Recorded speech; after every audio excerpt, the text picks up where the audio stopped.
시편 3편에서 6편까지는 1년의 시편이라고 말씀드린 적이 있습니다. 3편은 아침의 노래, 4편은 저녁의 노래, 5편은 밤의 노래, 6편은 밤중의 노래, 이렇게 연결되고 있어요. 3편은 표제에 나와 있는 것처럼 다윗이 압살롬의 환난을 만나서 피하여 다닐 때 지은 시편이라고 기록되고 있습니다. 4편에 보면 다시 표제가 나와 있는데 역시 다윗의 시편이라는 표제가 나와 있는 동시에 영장으로 현악에 맞춘 노래라고 기록되어 있어요. 영장, 우수하다, 능동강의태로 예배에 있어서 음악 지휘를 하는 것을 가리키고 있어요. 다윗의 궁중에 있던 악장들을 가리켜 말하고 있습니다. 예를 들면 아삽이라거나 고라의 자손을 말합니다. 시편 가운데는 다윗의 시편 외에 아삽의 시가 12편이 되고 고라 자손의 시가 11편이 되는데 이 두 사람은 다 같이 다윗의 궁중에 있던 악장들이었어요. 영장들이었습니다. 그렇게 보고 있습니다. 그러니까 두 사람이 지은 것을 합한 23편도 다윗과 함께 만들었으니까 다윗의 시편이라는 결론이 나오는 것입니다. 하여튼 다윗의 궁중에 있던 악장들이 부른 노래예요.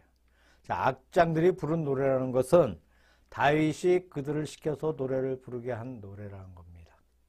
현악이라는 것은 옛날에 있던 고문고를 가리켜 말합니다. 이 고문고를 타면서 고문고에 맞춰 불렀다는 얘기예요. 시편 4편 역시 환난 가운데에서 부른 노래인데 저녁의 노래라는 별명이 붙어 있습니다. 자, 환난 중에 아침, 환난 중에 저녁, 환난 중에 밤, 환난 중에 밤중은 보통 때의 아침, 저녁, 밤, 또 밤중과 다른 어떤 면모를 가지고 있습니다. 비유를 들자면 어떤 사람이 병들었는데 병든 자의 아침과 병든 자의 밤이라는 것은 건강할 때와 다르다는 거예요. 사람이 오랜 병상에 누워 있으면 특별히 더 아프고 더 고달프고 더 괴로운 밤을 맞게 되죠. 그래서 밤에는 몹시 고통을 하다가 밤의 고통이 지나고 나면 아침이 되면 고통이 감해지고 아픔이 약해지므로 비로소 아침이 되어야 잠이 오는 것을 흔히 환자들의 병상 생활에서 볼 수가 있습니다. 저도 2달 전만 해도 어깨부터 손목까지 밤만 되면 저리가 아파서 이 시간마다 끼어서 파스를 바르고 자곤 했어요. 이런 생활을 길게 보내는 병상의 생활에서 밤은 어떠한 것인가, 아침이 어떠한 것인가, 저녁은 어떠한 것인가 하는 것은 건강한 사람들의 아침이나 밤과는 다른 면이 있다고 볼 수가 있습니다. 다윗의 시편은 압살롬의 반란으로 피해 다닐 때 지은 노래니까 환난 가운데 맞은 저녁입니다. 환난 가운데 맞은 아침이에요. 환난 가운데 보내고 있는 한밤중입니다. 이것은 다윗이 편안하게 궁중에 있을 때의 일상과 다른 아침과 저녁이었다고 할 수가 있습니다. 자, 그런 환난 가운데 다윗이 무엇을 느꼈으며 뭐라고 노래를 부르고 있는 것입니까? 앞에서 말한 것처럼 우리가 큰 병에서 고통을 받을 때 한밤중에 너무나 이 병 때문에 고통스러워 못 견딜 때 어떻게 해야 합니까? 신음하기도 하고 가족들을 못 자게 해서 몸을 만져 달라기도 하고 약을 먹기도 하고 의사를 부르기도 하는 그런 상태를 볼 수가 있습니다. 그러면 영적인 환난 가운데 저녁의 노래가 어떠한 노래인가?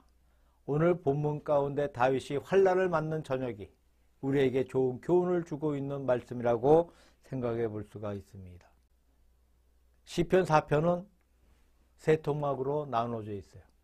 1절은 하나님께 부르짖는 것이고 2절에서 5절까지는 악에 대한 질책이 기록되어 있고 6절에서 8절까지는 평안을 노래하고 있는 내용입니다. 먼저 다윗이 저녁의 노래 가운데 하나님을 부르는 말씀이 1절에 나오는데 내 의의 하나님이여 내가 부를 때 응답하소서. 곤란 중에 나를 너그럽게 하셨사오니 나를 긍휼히 여기사 나의 기도를 들으소서라고 하는 부르짖는 기도가 나옵니다. 사람이 하루 종일 바쁠 때에는 여러 가지로 분주해서 하나님을 잊어버리기가 너무나 쉽습니다. 아침에 집을 떠나 온종일 세상 일에 시달릴 때 하나님을 잊어버리고 살다가 하루의 모든 생활을 마치고 이제 잠자리에 들기 전에 저녁에 앉아서 하나님을 대면합니다. 내가 하루의 생활을 어떻게 보냈는가? 나의 하는 일이 잘 되었는가? 잘못되었는가? 성공적인가? 성공이 아닌가? 낮에 분주하게 다닐 때 나의 마음속에 모든 것이 잘 되었다.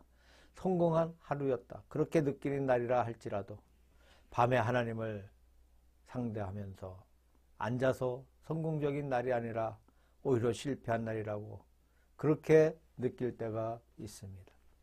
그와 반대는 낮에는 대단히 괴롭고 어려워서 실패한 날이라고 그렇게 느끼는 날도 저녁에 하나님을 상대해서 앉으면 잘했다. 잘된 날이다. 성공적인 날이다. 그렇게 느낄 수도 있습니다. 다시 말씀드리면 사람을 상대한 가치관과 하나님과 상대하는 가치관이라는 것이 똑같지 않다는 말입니다. 예를 들면 자녀들이 집에 있는 부모에게 인사를 하고 바깥에 나가서 하루 종일 열심히 일을 합니다. 혹은 학교에 가서 공부를 합니다. 그동안에 많은 친구를 상대하고 여러 가지 일을 상대하고 이런 일을 하고 저런 일을 하고 분주하게 하루를 다 살고는 저녁이 되면 집에 들어와 부모님을 만납니다. 그래서 저녁 식탁에 앉아 자기의 부모님께 자기가 오늘 하루 어떠한 생활을 보냈습니다. 누구를 만났습니다. 어떤 일을 했습니다. 그렇게 부모님과 앉아 이야기를 합니다. 부모님이 들으시고 잘했다, 수고했다, 그것이 잘못됐다, 왜 그렇게 했느냐고 합니다. 내 자신은 잘했다고 느껴지는데 부모님으로부터 왜 그렇게 했느냐 하는 그런 말씀도 들을 수 있는 것입니다. 이것이 하나님을 상대하는 우리의 심령이라고 생각됩니다. 우리가 하나님을 대면해서 앉으면 이제 말씀드린 대로 잘했다고 느끼는 것이 왜 그렇게 했느냐 하는 하나님의 책망을 받을 수가 있고 또 잘못됐다고 마음의 고통을 받는데 너 참 잘했다. 마음 괴롭게 하지 마라. 하나님의 위로도 받을 수 있다는 말입니다. 하여튼 부모님과 함께 앉아있는 저녁 식탁에서 부모님을 만나서 하루의 사실을 보고하는 시간은 가족제도의 아름다운 시간으로 볼 수가 있습니다. 우리의 저녁은 바로 하나님을 상대해서 하나님께 우리가 오늘 하루를 살아온 생활을 보고하는 시간입니다. 이렇게 보냈습니다. 저렇게 보냈습니다. 하나님 앞에서 나의 전체 모든 일을 반성해보고 재검토해보는 좋은 시간입니다. 1절에 그런 내용이 기록되어 있는 것이죠. 내 의의 하나님이여 내가 부를 때 응답하소서. 나와 더불어 같이 대화하소서. 나와 더불어 말씀하소서라는 내용의 말씀입니다. 그런데 여기에서 하나님의 칭호가 나와 있어요. 내 의의 하나님이요. 이것이 바로 환난의 성격을 말하고 있는 하나님의 칭호인 줄로 생각합니다. 자기는 지금 환난 가운데 있어요. 어려운 환난 가운데 피하여 다니는 중입니다. 그때 하나님의 얼굴은 어떠한 얼굴입니까? 내 의의 하나님이요. 이 의의 하나님이라는 생각이 이전보다도 더 강하게 자기 마음에 나타나게 돼요. 전에 느껴보지 못한 높은 강도에서 부를 수 있다고 믿습니다. 내 의의 하나님. 이 말은 무슨 말입니까? 내 의의 하나님. 제 생각에는 첫째로 나를 의롭다 하시는 하나님이요 라는 말입니다.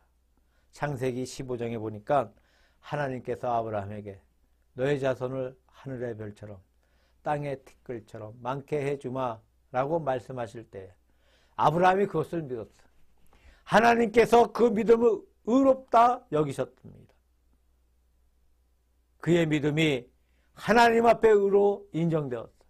이 말씀이 로마서에 인용되어서 우리가 믿음으로 말미암아 하나님 앞에 의롭다 하심을 받는다는 교리가 되고 있습니다.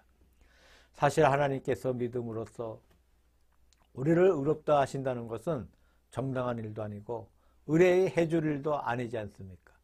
우리가 믿는 게 무슨 의롭게 되는 구실이 되겠습니까? 예를 들면 우리가 큰 죄를 지었어. 악한 일을 많이 했어. 믿는다 해서 죄가 안 될 수 없는데 어떻게 죄 지은 사람을 믿는다 해서 의롭다 해 줄 수 있느냐는 이야기입니다. 이것은 하나님의 은총이라는 이야기예요. 우리가 아무리 믿어도 하나님께서 의롭다 하지 않을 수도 있습니다. 그러니까 나를 의롭다 하신 것은 오직 하나님의 은혜이고 우리는 하나님의 은혜에 감사할 수밖에 없습니다. 우리 신약의 그리스도인들은 믿음으로 하나님 앞에 의롭다 하심을 받는다는 것을 아주 정당한 일로, 당연한 일로, 무슨 큰 권리가 있는 일로 느낄 때가 대단히 많이 있습니다. 그러나 이것은 당연하고 권리 있는 일이 아니라는 거예요. 하나님의 은총이요, 감사할 일이라고 생각해 봅니다. 나를 의롭다 하시는 하나님이시여. 다윗의 환난을 한번 생각해 봅시다. 다윗이 왜 환난을 만났습니까? 지금 말씀드린 것처럼 그 자신의 범죄로 말미암아 이루어진 일이에요.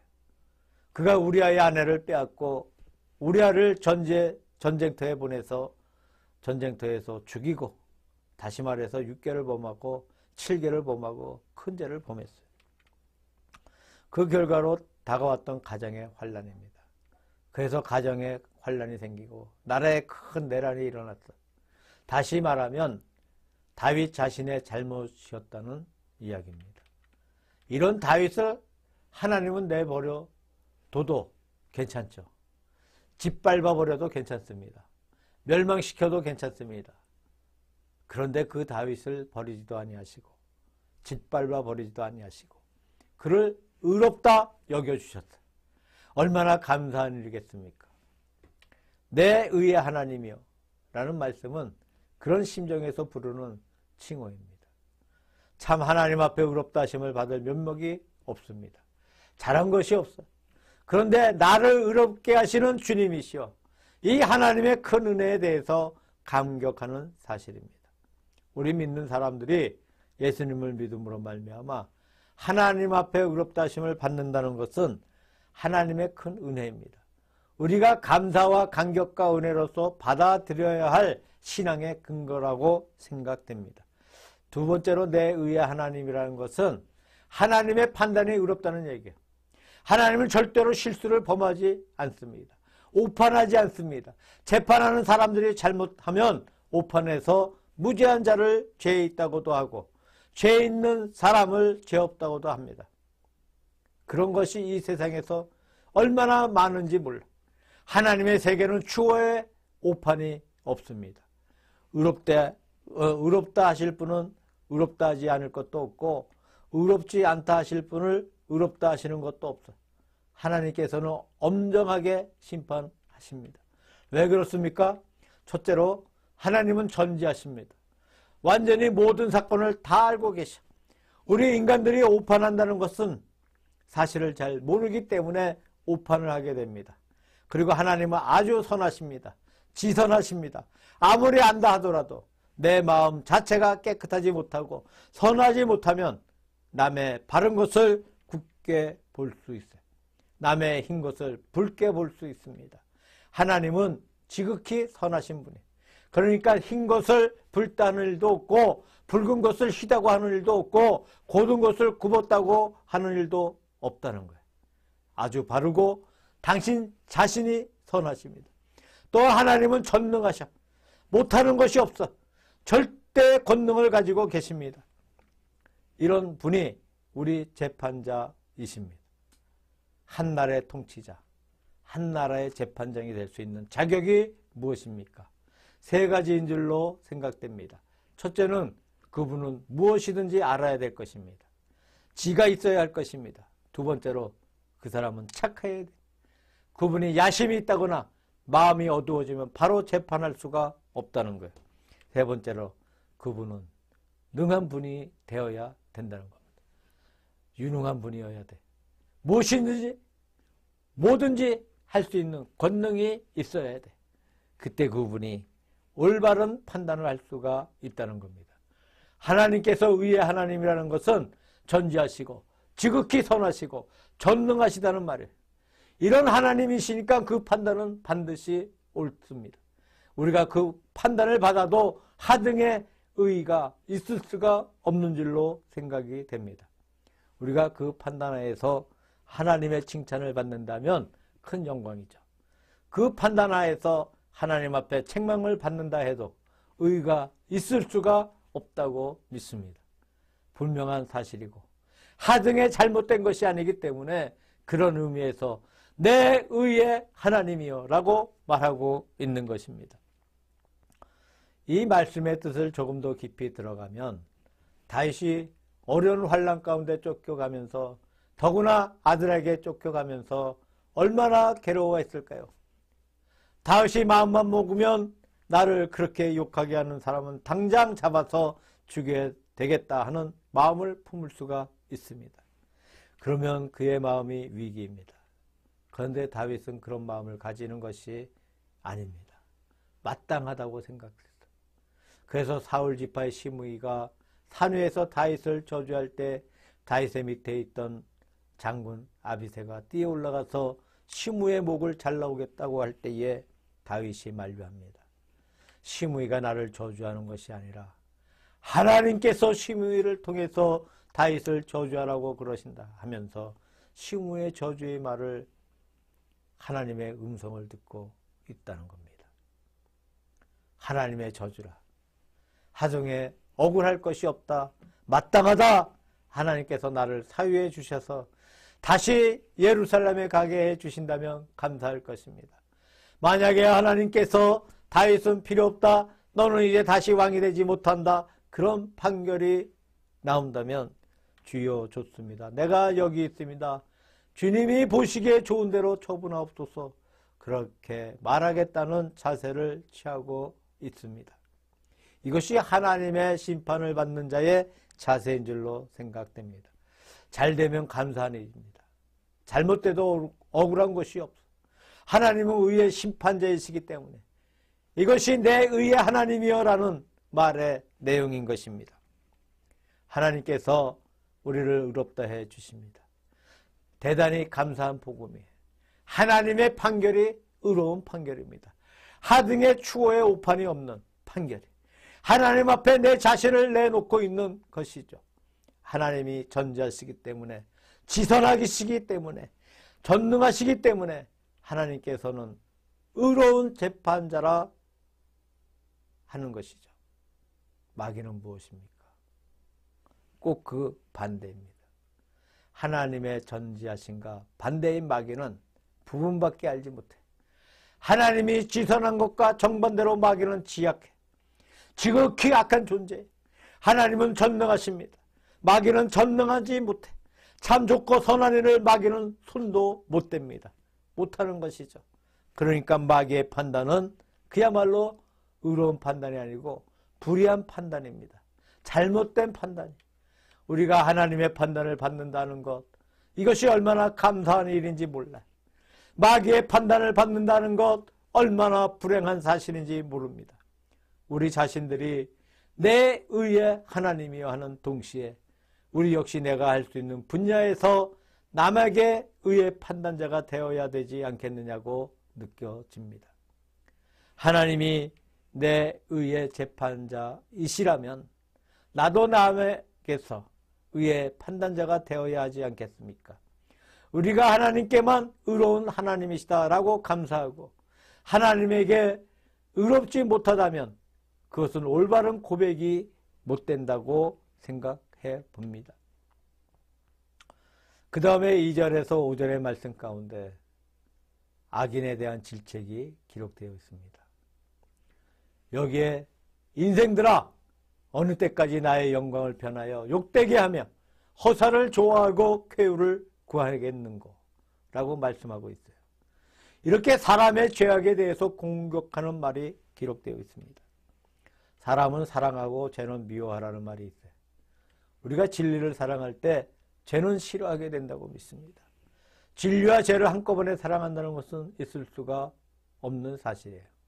진리를 사랑하면 사랑할수록 죄는 싫어지고 미워지고 반대로 죄를 사랑하면 사랑할수록 진리는 미워지고 싫어집니다. 하나님 앞에 예배를 드리거나 성경을 연구하는 것이 다 싫다는 그런 말입니다. 두 가지 가운데 어느 하나를 선택해야지 다 선택하지 못하죠. 우리가 하나님의 의를 사모할 때 그와 반대로 악이 얼마나 좋지 않고 나쁜지 그 사실을 느낀다는 이야기입니다. 그래서 죄를 지적하는 말씀이 거기에 기록되어 있습니다. 죄의 내용이 무엇입니까? 영광을 변하여 욕되게 하며 허사를 좋아하고 그런 말씀이 기록되어 있어. 이것이 바로 사탄의 근성이에요. 사단이 무엇입니까? 사단이라는 것은 무고자야. 죄 없는 자를 죄 있다고 참소하는 것이 바로 사단의 근성입니다. 그러니까 사탄은 밤낮 죄 없는 사람을 죄 있다고 의로운 사람을 악하다고 합니다. 욥기에 보니까 하나님이 욥을 높이 칭찬하십니다. 욥처럼 악에서 멀리 떠나 있는 자가 없다고 말씀을 했는데 사단은 어떻게 해서든 욥을 나쁜 사람을 만들려고 애를 쓰고 있습니다. 괜히 그러겠습니까? 재물을 주고 산울로 두르게 하시니 그렇게 잘 사는데 그렇게 하지 않겠습니까? 한번 뺏어가 보십시오. 당장 하나님을 저주할 것입니다. 이런 식으로 욥을 나쁘게 만들려는 사단의 모략하는 내용을 볼 수가 있습니다. 계시록에도 보면 사단은 밤낮 성도들을 참소하는 자라고 말하고 있어요. 사단의 근성이야. 그러니까 사람을 참소하는 자, 남의 영광을 바꿔서 욕으로 만드는 것, 영광을 영광으로 인정하지 않고 영광을 욕되게 해석하는 실상은 허상을 만드는 것, 실상을 허상으로 만드는 것, 그것이 바로 사단의 근성이에요. 바로 죄악이야. 죄가 무엇이냐? 사람을 따라가지 않고 마귀를 따라가는 것. 이것이 죄악이다. 그렇게 생각해 봅니다. 우리가 병들었을 때 병을 고친다는 것은 고통이 따라와요. 감기가 든다 하더라도 열이 오르고 땀이 나고 앓고 고생을 합니다. 어떤 중환병에 걸리면 병원에 가서 수술을 받아 그것을 잘라낼 때 얼마나 아픔을 느낍니까? 괴로움을 많이 느낍니다. 그러나 수술을 해야 해. 약을 먹어야 됩니다.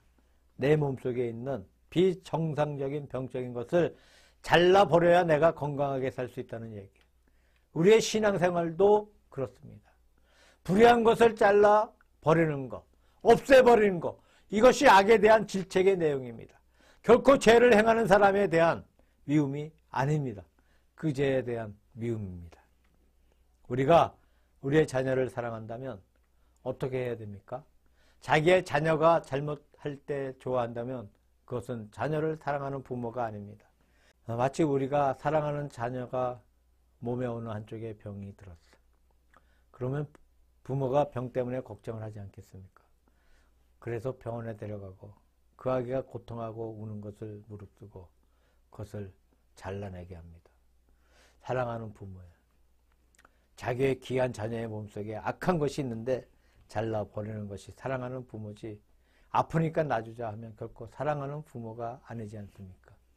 심적인 세계도 그렇죠. 자녀에게 죄가 있어. 악을 행합니다. 그것을 좋다 하면 결코 자녀를 사랑하는 부모가 아닙니다. 옛날에 바늘도둑이 소도둑이 된다는 말이 있어요. 아이가 바늘을 훔쳐오니까 부모가 좋아합니다. 그러니까 아이가 훔쳐오면 어머니가 좋아하니까 훔쳐와야겠구나. 그래서 바늘을 훔쳐오고 장작개비를 훔쳐오고 마지막에 소를 훔쳐와서 소도둑이 되었어. 옛날에 소도둑은 덮어놓고 죽였습니다. 결국에는 사형을 받았다는 이야기가 있습니다. 자, 바늘을 훔쳐온 자녀를 좋아한 부모는 자녀를 사랑하는 부모가 아니에요. 마음이 아프고 괴롭고 근심해야 돼. 아이의 마음속에 죄가 들어갔다, 악한 마음이 들어갔다 하면 어떻게 하든 제거해 주려고 애써야 하는 것이 사랑하는 부모의 마음입니다. 사람이 악에 대해서 질책하는 것이 올바른 자세인 줄로 생각됩니다. 예를 들면 요즘 강물들이 오염되니까 이 오염을 막기 위해서 참 캠페인을 많이 벌이고 있습니다. 엄청난 일을 하고 있습니다. 공장에서는 막대한 돈을 들여서 물을 정화시키는 시설을 만들어서 공장에서 나오는 폐수를 다 모아 걸러 깨끗하게 해서 강에 방류를 합니다. 나가는 강물을 먹어도 괜찮고 고기가 살 수 있을 정도로 맑게 해서 내보낸다는 말을 들었어요. 굉장히 많은 돈이 들어가는 일입니다. 물을 맑게 하려고 애쓰고 있습니다. 그렇지 않으면 얼마 후에 강이 다 못 쓰게 되고 말기 때문입니다. 또 언제부터인지 이 자연보호라는 캠페인이 벌어져서 산에 가서 깨진 유리병을 줍고 종이 조각을 줍고 열심히 캠페인하는 모습을 볼 수가 있습니다. 그런 노력을 통해서 산천이 맑아지고 물이 맑아지고 모든 공기가 맑아지고 우리가 살 수 있는 세계가 되는 것입니다. 우리가 자세히 주위를 살펴보면 우리의 주위의 오염을 제거하는 운동이 여러 모양으로 벌어지고 있는 사실을 볼 수가 있습니다. 그러나 우리가 가장 등한히 하는 것이 죄의 문제라는 거예요. 사실 죄를 방치해 둔다는 것은 강물의 오염보다 더 무서운 것이고 환경 오염보다도 더 무서운 것인데 또 어떤 의미에서 육신의 병보다도 더 무서운 것인데 이것은 별로 관심을 두지 않고 있습니다. 여기에 우리의 크나큰 잘못이 있는 것이 아닌가 생각해 봅니다. 여기에 악에 대해 질책하고 있는 모습, 이것이 우리 성도들이 마땅히 갖추어야 할 조건이라고 말씀드릴 수 있습니다. 그 다음에 저녁의 노래 가운데 마지막 부분인 6절에서 8절까지는 평안을 말하고 있어요. 여러 사람의 말이 우리에게 선을 보일 자 누구냐 하오니 여호와여 주의 얼굴을 들어 우리에게 비추소서. 주께서 내 마음에 두신 기쁨은 저희의 곡식과 새 포도주에 풍성할 때보다 더하니이다. 자, 기도의 마지막에 다윗의 마음속에 거룩한 평안이 들어왔습니다. 전쟁을 잊어버리고 난리를 잊어버리고 지금 자기가 누워있는 곳이 궁이 아니에요. 피난 도중에 동굴에서 자기도 하고 빈민의 집에서 자기도 합니다. 그러나 동굴도 아니고 빈민의 집도 아니고 오히려 궁궐 이상의 마음의 평안이 있다는 이야기입니다. 저희의 곡식과 새 포도주에 풍성할 때 그때보다도 농사가 잘 되어 수입이 많아서 느끼는 마음의 기쁨보다도 더 기쁨이 있다고 말하고 있습니다. 우리의 마음속에 하나님의 은총 가운데 성령의 안정을 받고 성령의 은총을 받을 때 느끼는 기쁨이라는 것은 세상의 사업이 잘 되는 기쁨에 비할 수가 없다는 거죠. 큰 기쁨이 내 마음속에 넘쳐 있는 것입니다. 여기에 보니까 내가 평안히 눕고 자기도 하리니 나를 안전히 거하게 하시는 이는 오직 여호와 신이이다. 편안히 누울 수 있고 편안히 안면할 수가 있다는 말이에요. 기도를 드린 후에 이 노래를 부른 후에 하루의 편안한 안식에 들어간다는 이야기입니다. 시편 127편에 보면 여호와께서 그 사랑하는 자에게 잠을 주시는도다 라고 말씀하고 있습니다. 진정으로 안정된 잠으로 이런 거룩한 하나님의 은혜 가운데 편안을 누리게 하는 것입니다. 미국의 유명한 링컨 대통령 시대에 목사로 크게 활약했던 헨리 워드 비처라는 목사가 계셨는데 이 비처 목사가 한 번은 교회에 가 보니까 어떤 분이 기도를 드리는데 자꾸 이 벙글벙글 웃으면서 기도를 드리고 있어요. 하도 이상해서 가만히 보고 있다가 기도를 마친 후에 당신은 기도할 때 왜 그렇게 웃고 있습니까? 라고 물으니까 하는 말이 목사님 생각해 보십시오. 예수님의 큰 은혜를 느껴볼 때 하나님의 사랑을 느껴볼 때 내가 기뻐하지 않을 수 있겠습니까? 내가 그 은혜를 느껴볼 때 내 입에 저절로 웃음이 납니다. 기쁨이 나옵니다. 그래서 나는 웃으면서 기도를 드리고 있습니다. 라고 했다는 말이 있다. 자, 이 말을 들은 비처는 대단히 마음의 감동을 받았다고 합니다. 유명한 설교자이며 신학자이기도 합니다.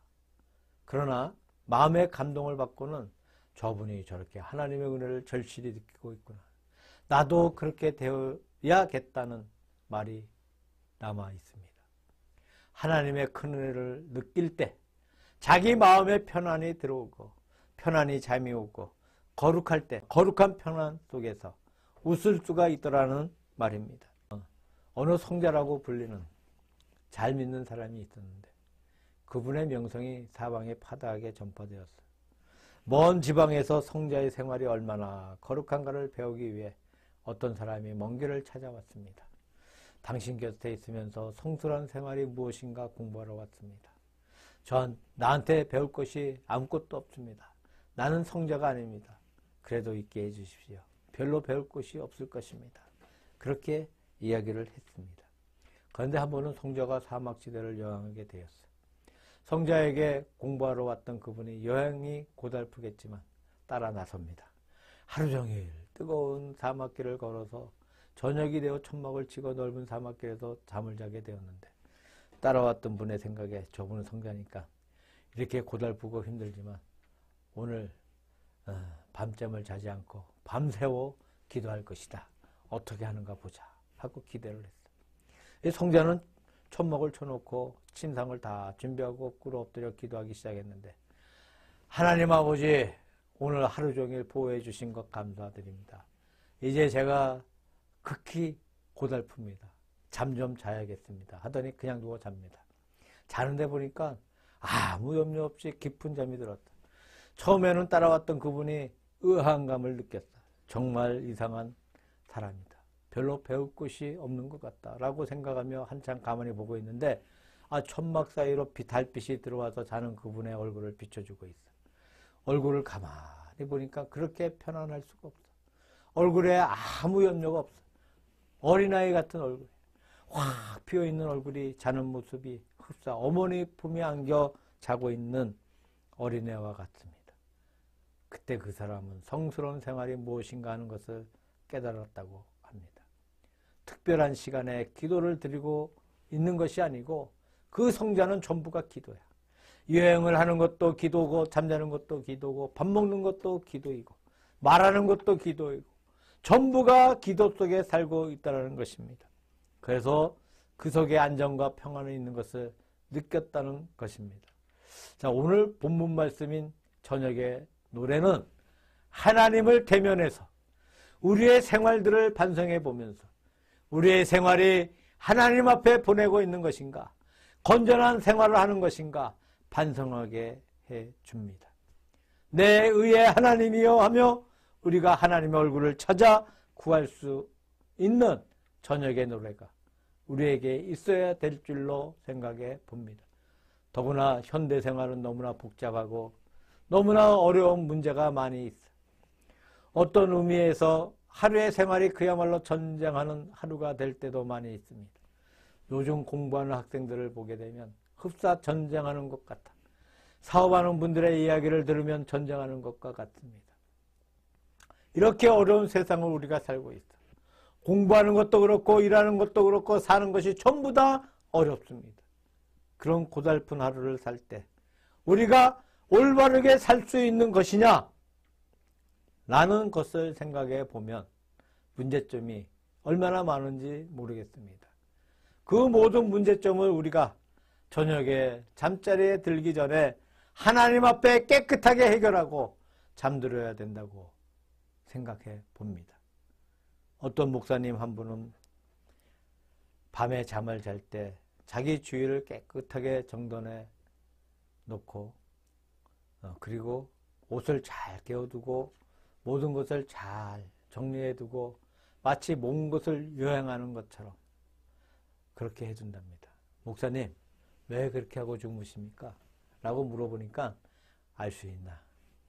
내가 자는 도중에 하나님께서 나를 불러가신다면 교인들이 우리 집에 오거나 내 친구들이 찾아와서 내 방의 모습을 볼 때 너절하게 있으면 은혜가 되겠느냐.